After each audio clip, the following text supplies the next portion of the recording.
Good morning, everyone. I hope you all are fit and fine at home. Kids, in English today we will learn new letter Q. This is our new letter Q. And first we will do reading, and this is in your language picture dictionary on page number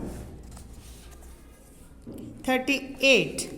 This is number 38. And first we will mention the date, and today is 23rd October 2021.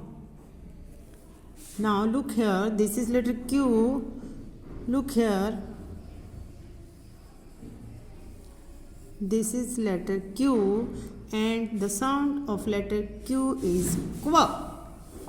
Qua. Qua, quiet. Qua, quail.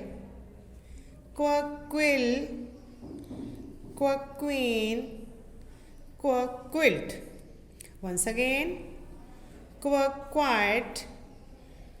Qua, quail. Qua, quill. Qua, queen. Qua, quilt. Now you have to practice this page with your mom. Okay, kids? Ma'am will meet you in the next video. Till then, bye, kids.